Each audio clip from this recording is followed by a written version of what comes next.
இரண்டாவது, நாம் பொது வாழ்க்கையில் ஈடுபடுவதை வெட்டி வேலை என்று குடும்பத்தில் பெண்கள் விமர்சிக்க மாட்டார்கள். அவர்களுக்கும் நாம் பேசுகிற அரசியல் புரிய வருகிற போது, நாம் ஆத்திரப்படுகிற போது அவர்களும் ஆத்திரப்படுவார்கள். நாம் போராட வேண்டும் என்று துணிகிற போது அவர்களும் போராட வேண்டும் என்கிற உந்துதலை பெறுவார்கள். ஆகவே அவர்களால் நேரடியாக போராட்ட களத்திற்கு வர முடியாவிட்டாலும், இல்லை இந்த போராட்டத்திற்கு நீ போய்தான் ஆக வேண்டும் என்று கணவனை மனைவி அனுப்பி வைப்பார். ஆகவே பொது வாழ்க்கை குடும்ப வாழ்க்கைக்கு ஒருபோதும் இடையூறாக இருக்காது, தொல்லையாக இருக்காது.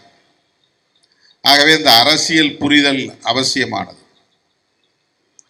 அப்படி செய்கிற போது சில நேரங்களில் ஆண்களை விடவும் பெண்கள் மிக எளிதில் உணர்ச்சி வயப்படக்கூடியவர்கள் என்கிற நிலையில் போராட்ட களங்களில் முன்னணியில் நிற்பார்கள். ஆண்களும் பெண்களும் சேர்ந்து நிற்கிற எந்த களமும் கட்டாயம் வெற்றி பெறும். அது தேர்தல் களமாக இருந்தாலும் போராட்ட களமாக இருந்தாலும் அது வெற்றி பெறும். ஆகவே அரசியல் படுத்துதல் என்பது, வீட்டுக்குள்ளே பேசுவது என்பதும் ஒரு அரசியல் படுத்துதல் நிகழ்ச்சி தான். சாப்பிடுகிற போதோ, தொலைக்காட்சியை பார்த்து கொண்டிருக்கிற போதோ, அல்லது ஓய்வெடுக்கிற போதோ 5 நிமிடங்களோ 10 நிமிடங்களோ வந்தே மாதரம் பாடல் குறித்து நமக்கென்ன புரிதல் இருக்கிறதோ அந்த புரிதலை குடும்பத்தில் உள்ளவர்களுக்கு எடுத்து சொல்ல வேண்டும். நாடாளுமன்றத்தில் என்ன பேசினார்கள், அல்லது தமிழ்நாட்டில் இருக்கிற தலைவர்கள் இது குறித்து என்ன கருத்துக்களை சொல்லியிருக்கிறார்கள், இது கணவனுக்கும் தெரிய வேண்டும், மனைவிக்கும் தெரிய வேண்டும். காவிரி நீர் பிரச்சனை, இதெல்லாம் ஏன் அவங்களுக்கு சொல்லணும் அப்படின்னு நாம் நினைக்கிறது ஒரு வகையான ஆதிக்க மனோபாவம். அவங்க தெரிஞ்சு என்ன பண்ண போகிறாங்க அப்படின்னு நினைப்பது ஒரு அலட்சிய போக்கு. அவர்கள் என்ன போராட்டத்திற்கு வரப்போகிறார்களா என்று மதிப்பீடு செய்வது ஒரு அறியாமை. அவர்கள் அறிந்து கொண்டாலும் அறியாமல் விட்டுவிட்டாலும், போராட்டங்களுக்கு வந்தாலும் வராவிட்டாலும், இது பற்றிய உரையாடல் வீட்டுக்குள்ளே நிகழ்வது என்பது அன்றாடம் அரசியல் படுத்துதல் நிகழ்வு நடந்து கொண்டே இருக்கிறது என்று பொருள். காவிரி நீர் பிரச்சனை சூடுபிடித்திருக்கிறது. அனைத்து கட்சி கூட்டத்தை கூட்ட வேண்டும் என்று எதிர்க்கட்சிகள் எல்லாம் இங்கே பேசிக் கொண்டிருக்கின்றன. விடுதலை சிறுத்தைகள் கட்சியும் அனைத்து கட்சி கூட்டத்தை கூட்ட வலியுறுத்துகிறோம். ஆளும் கட்சி அது தொடர்பாக எந்த முடிவும் இன்னும் எடுக்கவில்லை. அப்படி என்றால் இது எப்படி அடுத்த கட்டத்தை நோக்கி நகரும் என்கிற விவாதம் ஒருபுறம் நடந்து கொண்டிருக்கிறது. இந்த விவாதம் குறிப்பிட்ட சிலருக்கு இடையிலே மட்டுமே நடக்க வேண்டும் என்று இல்லை, ஒவ்வொரு வீட்டுக்குள்ளும் நடக்க வேண்டும்.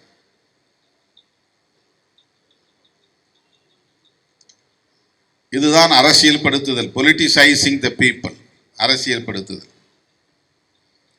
கர்நாடக அரசு ஏன் முறைப்படி அரசின் வழிகாட்டுதலின்படி காவேரி மேலாண்மை ஆணையத்தின் வழிகாட்டுதலின்படி ஒரு நாளைக்கு 3500 கியூசெக்ஸ் வாட்டர் தண்ணீரை திறந்து விட வேண்டும் என்கிற நடவடிக்கையை மேற்கொள்ளவில்லை? அவன் ஏன் தடுக்கிறான் அல்லது தர மறுக்கிறான்? இது பற்றிய விவாதம் ஏதோ முன்னாள் கட்சியில் இருக்கிற 4 பேருக்கு தெரிஞ்சா போதும் இல்லை, எல்லாருக்கும் தெரியும்.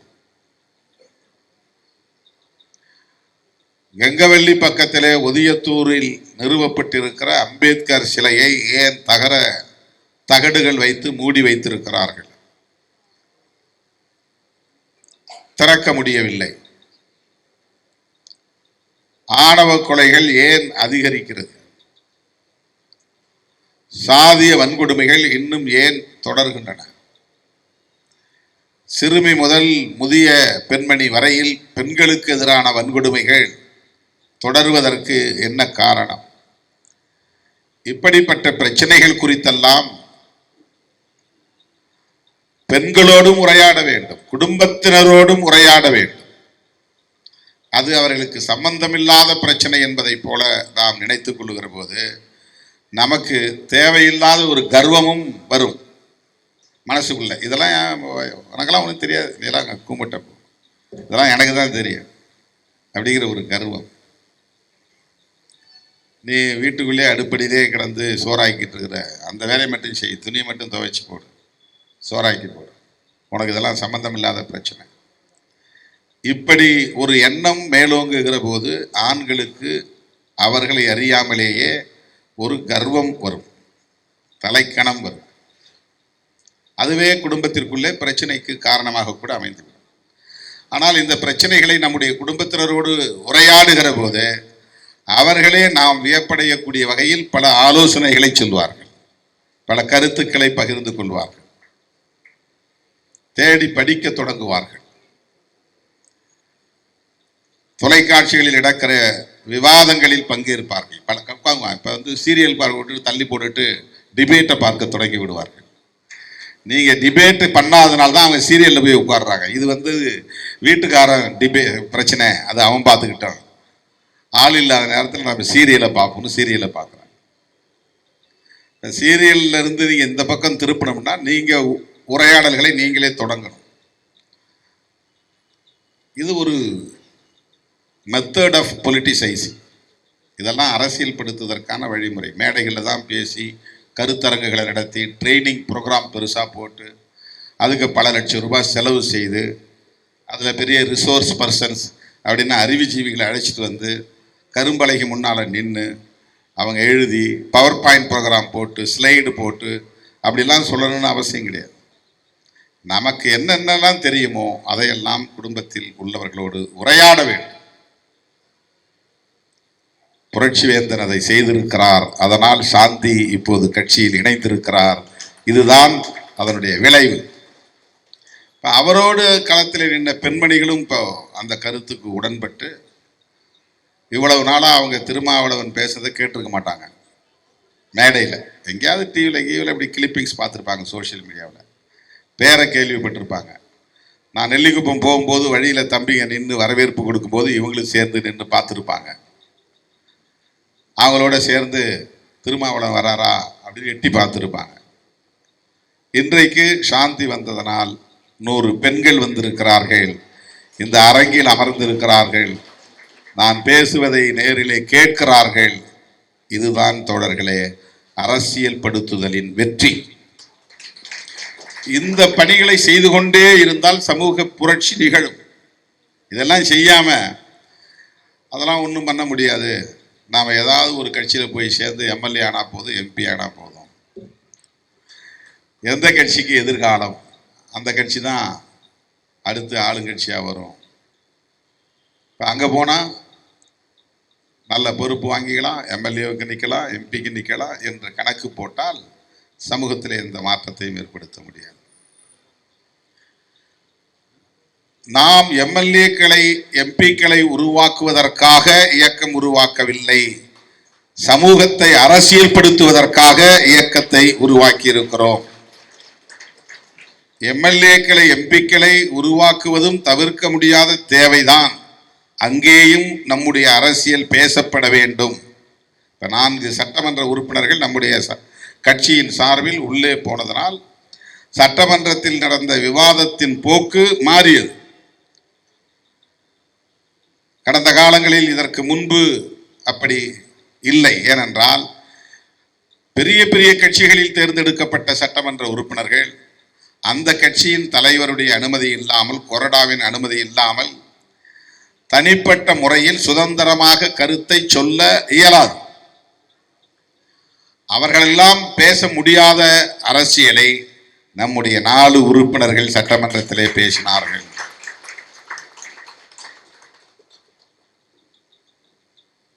பாலாஜி அவர்கள் கூட பெண்மணிகளின் பிரச்சனை குறித்து நாம் நாடாளுமன்றத்திலும் சட்டமன்றத்திலும் எப்படி பேசினோம் ஜெயலலிதா அம்மையார் ஒரு பெண்மணியாக இருந்த போதே, முதலமைச்சராக நாற்காலியில் இருந்த போதே பெண்களின் பிரச்சனைகளை குறித்து அவர் சிந்தித்தாரோ இல்லையோ, ஆனால் சிறுத்தைகளின் உறுப்பினர் ரவிக்குமார் சிந்தித்து பேசினார் என்பதை இங்கே பதிவு செய்தார்.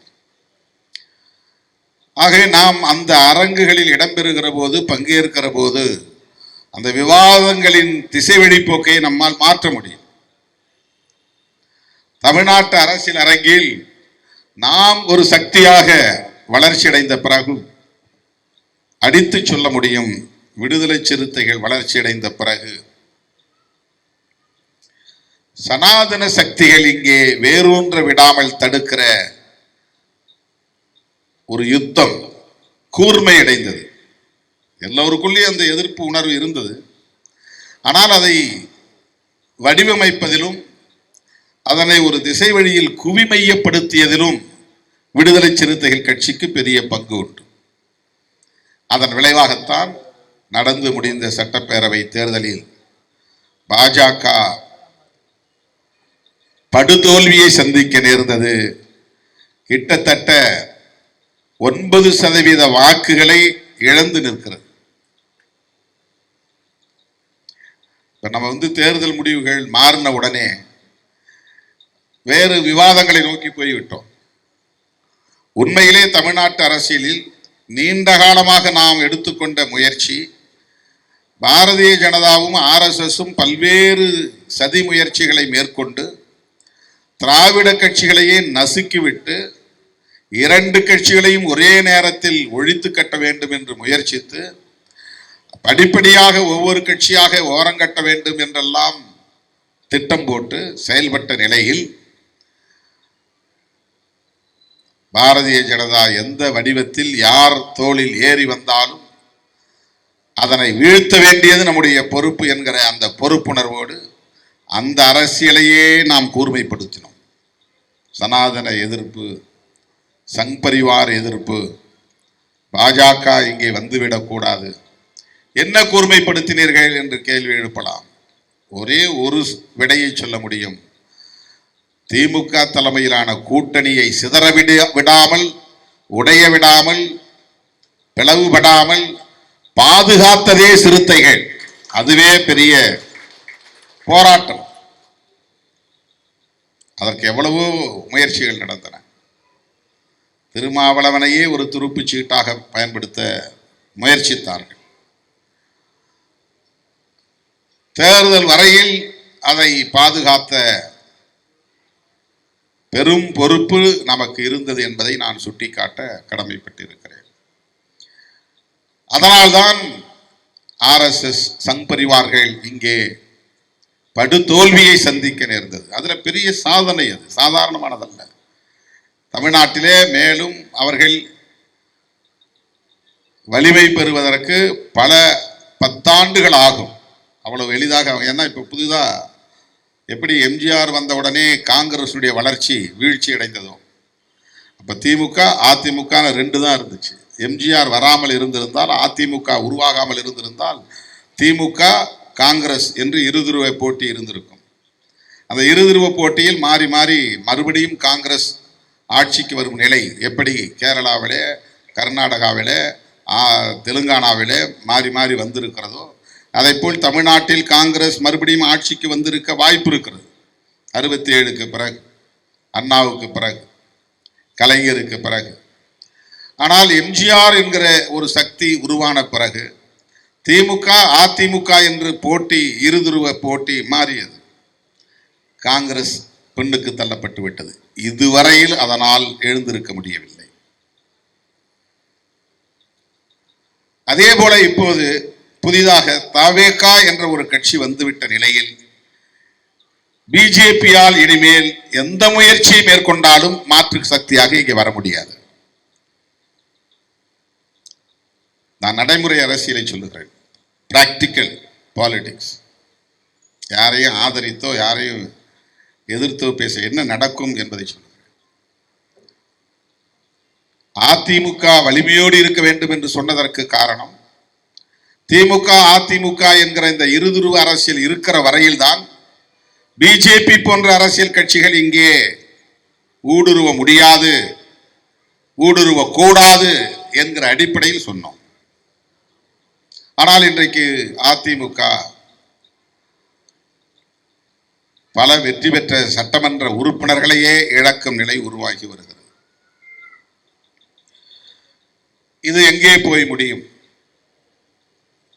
திமுக தாவேக என்ற இருதுருவ அரசியல் இங்கே நிலை பெறுமா, அல்லது அதிமுகவின் பலவீனத்தை பயன்படுத்தி பாஜக இங்கே மீண்டும் வலிமை பெற்று விடுமா என்ற கேள்வியும் துக்கி நிற்கிறது. திமுகவை பின்னுக்கு தள்ளுகிற அளவுக்கு பாஜகவுக்கு வலிமை இருக்கிறதா? அந்த முயற்சி நடந்து கொண்டே இருக்கிறது. திமுகவா பாஜகவா என்ற அரசியல் உருவாகும் என்ற விவாதங்கள் நடந்தன. ஆனால் இப்போது திமுக தாவேக என்ற இருதுருவ அரசியலாக மாறி இருக்கிறது. இந்த நிலையில் காங்கிரசின் எதிர்காலம் என்ன, பிஜேபியின் எதிர்காலம் என்ன என்கிற கேள்வி எழுகிறது. நம்முடைய எதிர்காலம் என்பது பற்றிய கவலை நமக்கு உண்டு, அது வேறு. நான் அதை பற்றி பெரிதாக கவலைப்படுவதில்லை. நாம் சமூக மாற்றத்திற்கான அடித்தளமான பணிகளை செய்து கொண்டிருக்கிறோம். தேர்தல் அரசியலும் நமக்கு தேவை. அதே நேரத்தில் அடித்தட்டு மக்களை அரசியல் படுத்துவதுதான் முதன்மையானது. அவர்களை பேச வைக்க வேண்டும், போராட வைக்க வேண்டும். வீட்டுக்குள்ளே முடங்கி இருக்கக்கூடாது. வெறுமனே இவர்கள் ஓட்டு போடுகிற எந்திரங்களாக இருந்து விடக்கூடாது. இவர்கள் சுயமாக சிந்திக்கக்கூடியவர்களாக இருக்க வேண்டும். அதிகாரத்தை பற்றிய விழிப்புணர்வு பெற்றவர்களாக இருக்க வேண்டும். அதிகாரம் தேவை என்கிற தேடலை அவர்கள் பெற வேண்டும். இதுதான் நம்முடைய நோக்கங்கள். ஆனால் நடைமுறை சாத்தியக்கூறுகள் என்று பார்க்கிற போது இருதுருவ அரசியல் எல்லா மாநிலங்களிலும் உண்டு. பாரதிய ஜனதா தேசிய அளவில் இதை எப்படி பார்க்கிறது என்றால், மாநில கட்சிகளை எல்லாம் பலவீனப்படுத்திவிட்டு தேசிய அளவில் கூட இருதுருவ அரசியலே கூடாது, ஒரே அரசியல் தான் இருக்க வேண்டும், ஒரே தேசம் ஒரே கட்சி. இதுதான் பாஜகவின் செயல் திட்டம். இந்தியா முழுவதும் பிஜேபி தான் ஒரே கட்சியாக இருக்க வேண்டும், அதை எதிர்த்து நிற்கிற இன்னொரு கட்சி கூடாது. இதை சாதிக்க வேண்டுமானால் ஒவ்வொரு மாநிலத்திலும் வலிமை பெற்று வருகிற மாநில கட்சிகளை பலவீனப்படுத்த வேண்டும். அதற்கு ஏற்ப அவர்கள் டீலிமிட்டேஷன் கொண்டு வரப்போகிறார்கள். இது குறித்தெல்லாம் நாம் விவாதிக்க வேண்டும். இந்த உரையாடல்கள் இன்னும் இன்னும் வலிமை பெற வேண்டும். அதற்கு ஏற்ப நம்முடைய அமைப்பு புதிய வடிவத்தை பெற வேண்டும் என்பதற்காகத்தான் நான் மைக்ரோ லெவல் ரீஅலைன்மெண்ட், நுண்ணிய கட்டமைப்பு வசதிகளை கொண்ட ஒரு மறு கட்டமைப்பு நடைமுறையை அறிமுகப்படுத்தி இருக்கிறேன். அதாவது தொடக்கத்தில் எல்லோரும் இதை நம்முடைய தோழர்கள் எதிராக பார்த்தார்கள். 2011 நான் இதை அறிமுகப்படுத்த முயற்சித்தேன். 234 சட்டமன்ற தொகுதிகளையும் தொகுதி மாவட்டங்களாக அறிவித்து நேரடியாக தொகுதி மாவட்ட செயலாளர்கள் 234 தொகுதிகளுக்கும் அறிவிப்போம் என்ற நிலைப்பாட்டை எடுத்தேன். அது இப்போதுதான் நடைமுறைக்கு வந்திருக்கிறது. இதனை இன்னும் பகுத்து சிறிய அளவில் நிலப்பரப்பை வரையறை செய்து 3 நாடாளுமன்ற தொகுதிகளுக்கு ஒரு மாநில செயலாளர், இதுவெல்லாம் எந்த கட்சியிலும் இல்லாத நடைமுறை. ஒரு சட்டமன்ற தொகுதிக்கு ஒரு மாவட்ட செயலாளர், அதில் 10% பெண்கள், இதுவும் எந்த கட்சியிலும் கிடையாது. 10% தலித் அல்லாதவர்கள், 25% 35 வயதுக்கு உட்பட்ட இளம் தலைமுறையினர், 40 வயது வரலும் வச்சுடுவோம். இளம் தலைமுறையினருக்கு மாவட்ட செயலாளர்கள் 25%. 100 பேர் போடுறோம்னா 25 பேர் யங்ஸ்டர்ஸ், இளம் தலைமுறையினர். இதெல்லாம் எந்த கட்சியிலும் அறிமுகப்படுத்தப்படாதது, நடைமுறைக்கு வராத ஒன்று. மாவட்ட செயலாளர்களிலே 10%. அது இல்லாமல் ஒவ்வொரு அணியிலும் இளஞ்சிறுத்தைகள் என்றால் 2 மாநில செயலாளர்கள், ஆண் பெண். இதெல்லாம் எந்த கட்சியும் கிடையாது. 2 செயலாளர்கள், மாவட்ட செயலாளர்கள் என்றால் 2 பேர், ஆண் ஒரு மாவட்ட செயலாளர், பெண் ஒரு மாவட்ட செயலாளர். துணை கிடையாது. ஆண்களை எல்லாம் மாவட்ட செயலாளர் போட்டு பெண்களை கூடுதல் செயலாளராகவோ அல்லது துணை செயலாளராகவோ ஒரு ஆளை கட்டாயம் செய்ய அப்படி இல்லை. ஆண் ஒரு மாவட்ட செயலாளர், பெண் ஒரு மாவட்ட செயலாளர். ஆண் ஒரு மாநில செயலாளர், பெண் ஒரு மாநில செயலாளர். பெண்ணுக்கு அங்கேயும் பங்கு. நிர்வாக குழு உறுப்பினர்கள், அதுல கட்டாயமா பெண்கள், மாவட்ட நிர்வாக குழு உறுப்பினர்கள். இதை இல்லாம பெண்களுக்கு என்று தனி மகளிர் விடுதலை இயக்கம், அது 100% பெண்கள், மேல இருந்து கீழே வரையிலும். 234 தொகுதி மாவட்ட செயலாளர்கள் பெண்கள், அதிலே மாவட்ட பொருளாளர்கள் பெண்கள், அதிலே மாவட்ட துணை செயலாளர்கள் பெண்கள், அதிலே மாவட்ட நிர்வாக குழு உறுப்பினர்கள் பெண்கள். 100%, 100% பெண்கள். இந்த மகளிர் அணியில மட்டும் பெண்கள் என்று இல்லாமல் அது 100 விழுக்காடு பெண்கள். கட்சியில் நேரடியாக 10% பெண்கள். துணைநிலை அமைப்புகளில் சமமாக 50%. ஒரு மாநில செயலாளர்னா இன்னொரு மாநில செயலாளர், 39 மாநில செயலாளர்னா 39 மாநில செயலாளர் பெண்கள். 234 மாவட்ட செயலாளர்கள் இளஞ்சிறுத்தைகள் அமைப்பில் என்றால் 234 மாவட்ட செயலாளர்கள், 50% அதுல, 100% அதுல 100% மாவட்ட செயலாளர். இப்படி பெண்களுக்கு அரசியல் படுத்துவதிலே முக்கியத்துவம் தருகிற ஒரு அமைப்பாக, முன்னுரிமை அளிக்கிற ஒரு அமைப்பாக விடுதலை சிறுத்தைகள் கட்சியை நாம் மாற்றி வருகிறோம். இதில் பொறுப்பு நியமனம் செய்யறதுல வருத்தங்கள் இருக்கலாம், முரண்பாடுகள் இருக்கலாம், உள்ளுக்குள்ள நமக்கு விவாதங்கள் நடக்கலாம். அதெல்லாம் கொஞ்சம் பொறுமையாக கையாண்டால், எல்லோரையும் அனுசரிக்க வேண்டும் என்கிற அந்த உணர்வு மேலோங்கினால் அதையெல்லாம் மிக இலகுவாக சரி செய்து விட முடியும், கடந்து போய்விட முடியும். தோழர்களே, இவ்வளவு மறுசீரமைப்பு பணிகளுக்கு இடையிலும் வருகிற 17ஆம் தேதி நாம் ஒரு மாபெரும் மாநாட்டை அறிவித்திருக்கிறோம். தமிழ் தேசிய எழுச்சி மாநாடு. இந்த மாநாடு வெற்றி பெற வேண்டும்.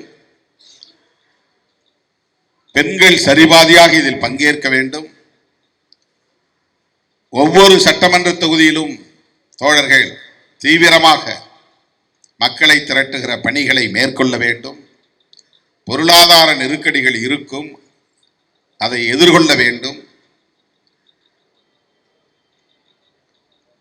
அதனை தாண்டி மக்களை திரட்டி வர வேண்டும்.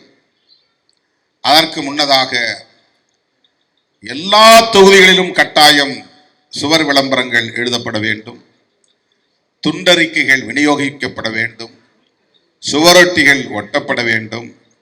சமூக ஊடகங்களில் வாட்ஸ்அப், முகநூல், எக்ஸ் தளம், இன்ஸ்டாகிராம் போன்ற சமூக ஊடக தளங்களில் இந்த மாநாடு குறித்த விவாதங்களை நீங்கள் மேற்கொள்ள வேண்டும். விளம்பரங்களை அதிலே நீங்களே பரப்ப வேண்டும். ஆர்டிபிஷியல் இன்டெலிஜென்ஸ் என்கிற செயற்கை நுண்ணறிவு தொழில்நுட்பத்தை பயன்படுத்தி புதிய புதிய விளம்பரங்களை தோழர்கள் உருவாக்கி பரப்புவதை பார்த்து நான் பெருமைப்படுகிறேன். அதனை எல்லோரும் நீங்கள் கற்றுக்கொள்ள வேண்டும். அதன் மூலம் இன்னும் வெகு மக்களுக்கு இதை கொண்டு போய் சேர்க்க வேண்டும். இப்படியெல்லாம் இந்த மாநாட்டை வெற்றி பெறச் செய்ய ஒவ்வொருவரும் பங்களிப்பை செய்ய வேண்டும். பொறுப்பில் உள்ள ஒவ்வொருவரும், மாவட்ட செயலாளர்கள், மாவட்ட நிர்வாகிகள், துணைநிலை அமைப்புகளின் பொறுப்பாளர்கள், மண்டல செயலாளர்கள், மண்டல துணை செயலாளர்கள், மாநில பொறுப்பாளர்கள், மாநில துணை பொறுப்பாளர்கள், துணை பொதுச் செயலாளர்கள், அமைப்பு செயலாளர்கள், தலைமை நிலைய செயலாளர்கள், எல்லோருக்கும் பொறுப்பு இருக்கிறது. இன்னும் 14 நாட்கள் தான் இடைவெளி உள்ளது. 2 வாரங்கள் தான் உள்ளன. இந்த 2 வார காலத்தில் இன்னும் வீரியத்தோடு நாம் களப்பணி ஆற்றுவோம். அந்த மாநாட்டை மாபெரும் மகத்தான மாநாடாக வெற்றி பெறச் செய்வோம். சாந்தி அவர்களின் தலைமையிலும் ஐடா கிராஸ்லின் அவர்களின் தலைமையிலும் இங்கே இணைந்த அனைவரையும் விடுதலை சிறுத்தைகளாய் வரவேற்று வாழ்த்தி வாய்ப்புக்கு நன்றி கூறி முடிக்கிறேன். நன்றி, வணக்கம்.